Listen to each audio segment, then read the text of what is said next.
Hello friends, নানান ব্যঞ্জনে তোমাদের সকলকে স্বাগত জানাচ্ছি। তো এখন অনেক রাত, তো আমি রাতের বেলায় জলপাইটা বানালাম। তো জলপাইগুলো অনেকদিন আগে এনেছিল, কিন্তু জলপাইগুলো আমার বানানো হচ্ছে না, নষ্ট হয়ে যাচ্ছিলো। তাই তাড়াতাড়ি করে ধুয়ে নিয়ে আমি একটু গরম জলে একটু সিদ্ধ করে নিচ্ছি লবণ দিয়ে। কারণ এটা ঘরে, এটা কোনো আচার না, বা এটা ঘরে একটু যে ডাল ভাত দিয়ে খাওয়ার জন্য বানাচ্ছি আর কি, ভাতের সাথে খাবারের জন্য। তো যাতে নষ্ট না হয়ে যায় সেই জন্য আর কি এটা এমনি বানিয়ে নিচ্ছি আর কি। তো এখানে একটু শুকনো লঙ্কা ফোড়ন দিলাম, দিয়ে নিয়ে এখন এখানে একটু জিরে আর মুড়ি ভেজে নিচ্ছি। আর ধনেটা আমার একটু আগে ভাজা ছিল, সেই জন্য আমি আর ওটা দিইনি। আর এখন অল্প সর্ষে দিয়ে দিলাম, দিয়ে একটু একটু ভেজে নিচ্ছি। এখন একটু ঢেকে দেবো, কারণ সর্ষেটা এখনই ফাটবে, সেই কারণে। তো এখন একটু এটা রেখে দিলাম। আর এদিকে জলপাইগুলোকে আমি ছেঁকে নিয়ে এটা একটু এইভাবে চাকু দিয়ে কেটে নিয়েছি। আর এখানে মশলাটাকে আমি বেটে নিচ্ছি। আর ধনেটা শুকনো লঙ্কাটা দিয়ে দিলাম, দিয়ে বেটে নিয়েছি।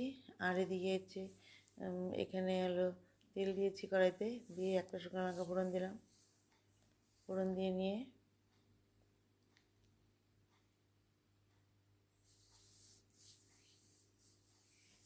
এখন এখানে পাঁচফোড়নটা দিয়ে দিলাম। পাঁচফোড়নটা দিয়ে নিয়ে ভেজে নিয়ে এখন এর মধ্যে জলপাইগুলোকে দিয়ে দিচ্ছি।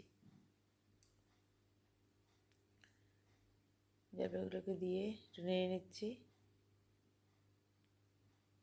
জলপাইগুলো না মানে ফ্রিজে ছিল, তবু নষ্ট হয়ে যায় না, ফ্রিজে থাকলেও নষ্ট হয়ে যায়, সেই কারণে তাড়াতাড়ি করে এটাকে বানিয়ে নিলাম। আরও অল্প কিছু আছে। এখন এর মধ্যে একটু লবণ দিয়ে দিলাম। লবণ দিয়ে নিয়ে এখন এর মধ্যে একটু হলুদ দিয়ে দেবো। একটু হলুদ দিয়ে দিলাম, দিয়ে এখন এটাকে একটু মিশিয়ে নিচ্ছি তেলের সাথে। তবে আমি খুব অল্প তেলই দিয়েছি, দিয়ে এইভাবে নাড়িয়ে নিলাম। নাড়িয়ে নিয়ে এখন এর মধ্যে একটু গুড় দিয়ে দেবো।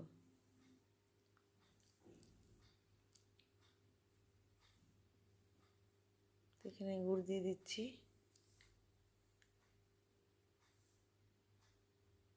গুড়টাকে দিয়ে একটু নাড়িয়ে নিচ্ছি।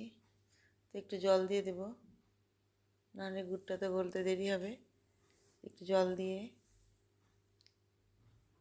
তারপর গুড়টাকে একটু গলিয়ে নিচ্ছি।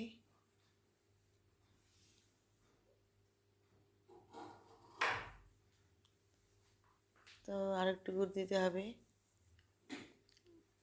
তো এখন এর মধ্যে একটুখানি আমি চিনি দিয়ে দিলাম।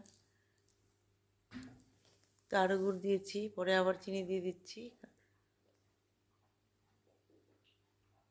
দিয়ে এইভাবে ভালো করে মিশিয়ে নিচ্ছি।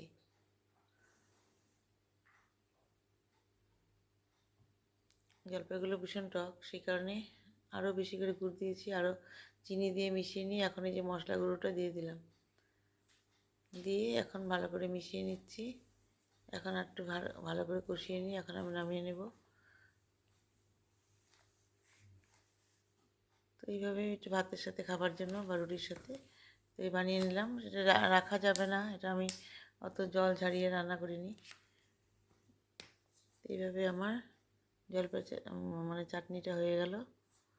তো বন্ধুরা, তোমরা যদি দেখে থাকো প্লিজ একটু কমেন্টস ও সাবস্ক্রাইব করে পাশে আসবে, আমিও তোমাদের পাশে থাকবো। এইভাবে আমার আচারটা হয়ে গেল। তো বন্ধুরা, তোমরা সবাই ভালো থেকো, সুস্থ থেকো, নমস্কার।